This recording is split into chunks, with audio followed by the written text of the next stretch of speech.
Hi everyone, my name is Herkeph and welcome back to my incredibly stupid hardcore world where I am only allowed to use wooden tools and leather armor. Today, we're starting off by working a bit on my villager trading setup, as I prefer not having to fly back to my starter house just to trade with the villagers, as that is a very peasant-like way of handling things. So I set up the redstone for the villager breeder, which, as you can see, was a very complex thing to do. But moving on from my incredible redstone skills, I started preparing the different sections where my villagers would soon spend the rest of their lives. I chose to, once again, make my life significantly more cumbersome than it needs to be, so I decided to use quartz to decorate the different sections. I decided to start by setting up stonemasons as my first villagers, as I was after their juicy quartz trade, so that I wouldn't have to continue with my peasant-like ways of having to AFK at my bartering farm or go mining in the nether. However, leveling them up to actually get the quartz trade was significantly more expensive than I had anticipated.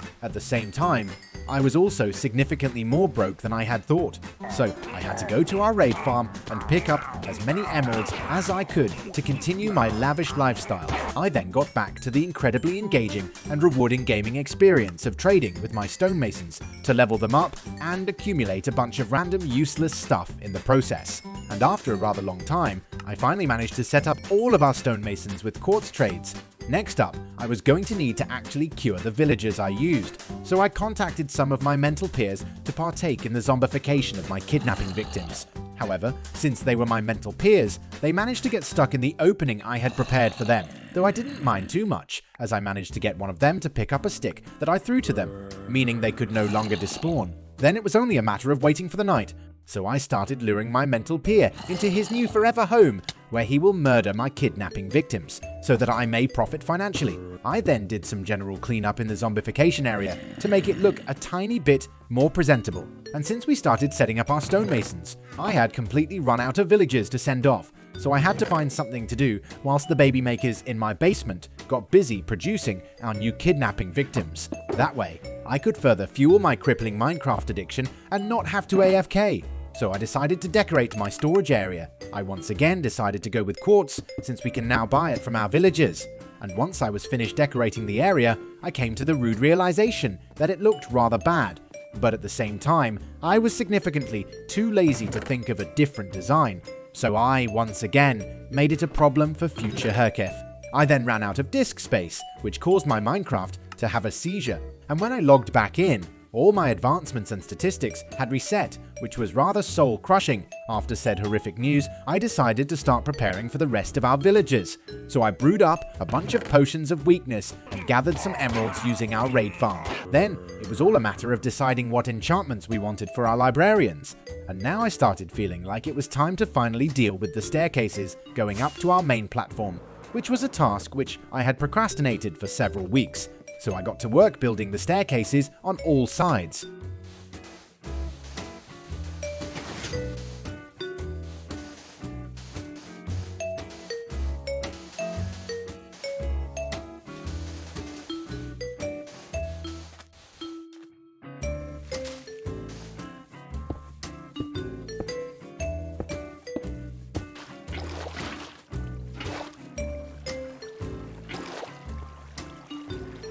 And since we were dealing with the connections around our base, I realized that I had procrastinated dealing with our actual pathways as well, so I got to work dealing with that too.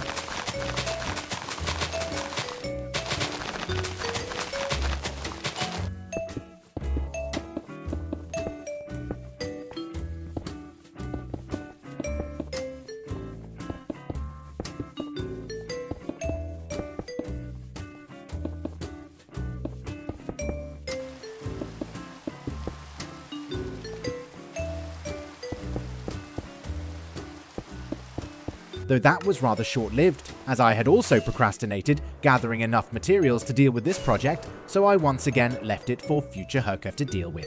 I then returned to the immaculate pastime of dealing with villagers, though this time we dealt with the farmer variety. This was, of course, just as fun as it always is to deal with villagers, and just like last time, I had completely underestimated how many emeralds we would need to actually level them up, so I had to go back to our raid farm yet again, until we got back to trading with our farmers.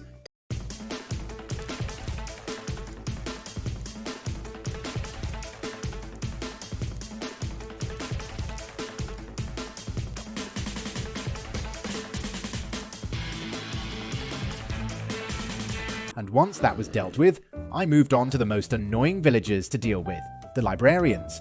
So I had to spend a devastatingly long time constantly placing and breaking lecterns until they gave me an enchantment I wanted.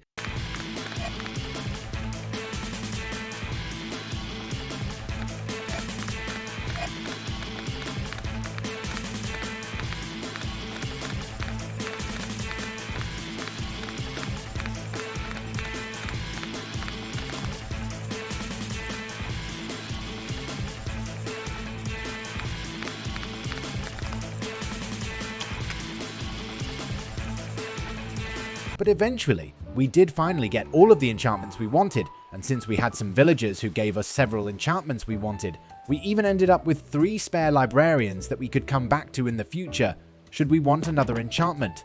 I also left an entire side empty, as I still have absolutely no idea what villager I want. But now that the villager situation had been properly dealt with, it was time to move on to the other project that I wanted to get done this episode. As you may have noticed, my base is still rather peasant-like. The reason for that is that we don't have any beacons set up, so I have decided that I want to build a wither skeleton farm so that we can get as many beacons as we will ever need.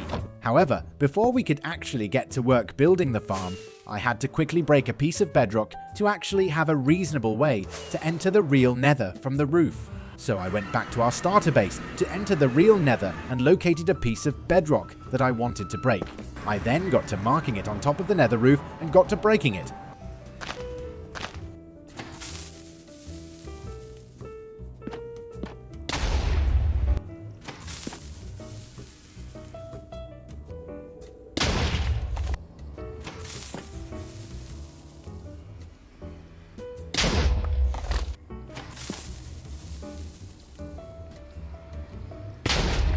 However, once I had successfully broken the bedrock, I realized that I had written down the wrong coordinates.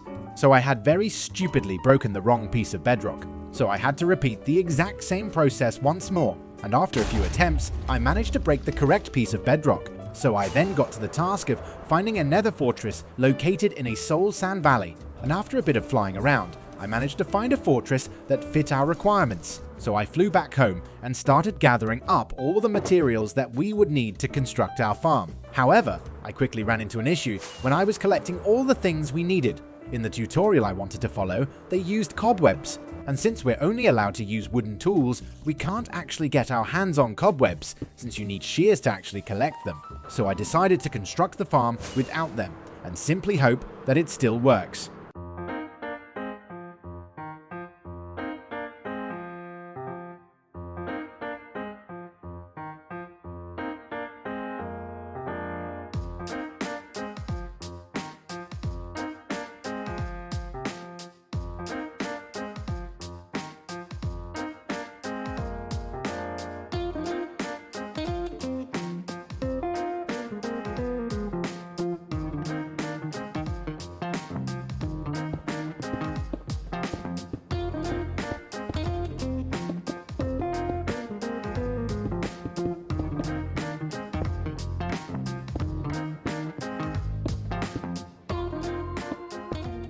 Once the farm was fully constructed, I waited for a bit, and the wither skeletons started dropping in, meaning that the farm still functions without the cobwebs, which was a huge win. I then went on to spend some time using the wither farm and ended up with 2 stacks and 3 bits of skeleton skulls. However, this would mean that we would have to kill 44 withers, and I had absolutely no intention of doing that manually, as I am too lazy to even finish a damn pathway in my base. So I asked around in my friend group if they knew of a way to kill a lot of withers without having to put in any effort. Just kidding, I don't have any friends. I went online and found myself a fully automatic wither killer, which I decided to build. So I went to the end and got to work.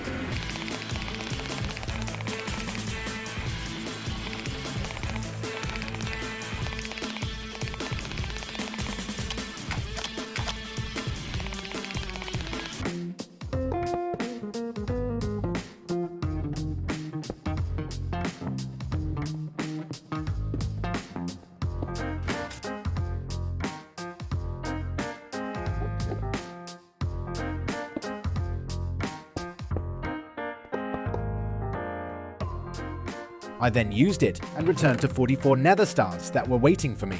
So I immediately flew back to my base to craft them into beacons and started deciding where they should go. I decided to put them right between our main platform and the smaller platforms so that I get all beacon effects whilst in my main structure, as I thought that was rather smart.